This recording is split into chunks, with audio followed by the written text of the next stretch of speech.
তোমার সঙ্গে আমার বোধহয় অনেক জন্ম আগের পরিচয়। বোধহয় তোমারই অপেক্ষায় ছিল শূন্য এ হৃদয়। আমি জানি সব প্রেমের গল্প মিথ্যে, কিন্তু তোমার আমার গল্পটা যেন সে সত্যি সত্যি হয়।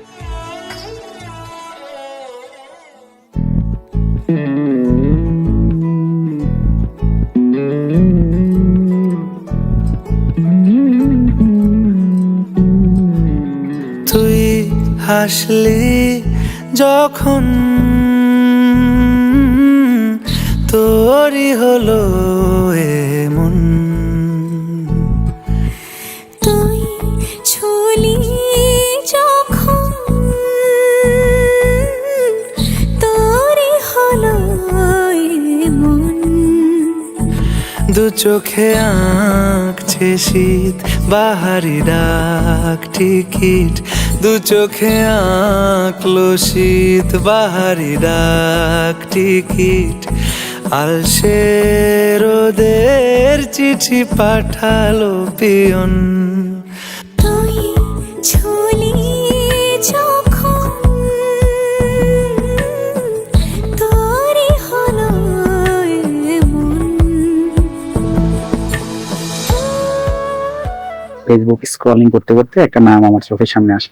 আমার নামটা অনেক ভালো লাগে, যার কারণে ফ্রেন্ড রিকোয়েস্ট পাঠাই। আমাদের দেখাও খুব একটা বেশি হইতো না, হুটহাট বছরে হয়তো বা একবার বা দুইবার এরকম। ওই আইটিতে কৌতূহল বশত একটা SMS পাঠাই হাই, তো তখনও রিপ্লাই আসে না। পরে 2 মাস 2 মাস পরে পরে তার আসলে রিপ্লাই আসে। তো তখন থেকে হাই হ্যালো এইভাবে কথা শুরু।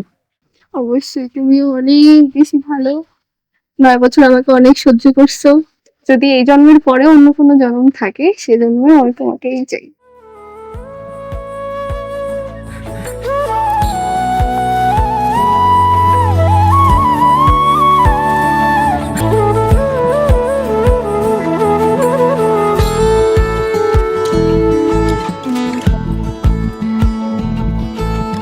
ইতি অতি কারণে সে আলো ছায়া যায় মিশে, চলো না করবো আবার এলোমেলো চেনা রূপে।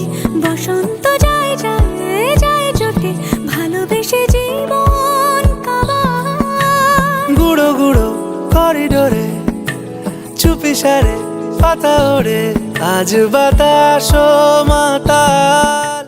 প্রহর শেষের আলোয় রাঙা সেদিন চৈত্র মাস, তোমার চোখে দেখেছিলাম আমার সর্বনাশ। পাতাল এত কথা বলি যাকে চিনি আমি চিনি তাকে, এত কথা বলি যাকে চিনি আমি চিনি তাকে। চোখে চোখে কথোপকথন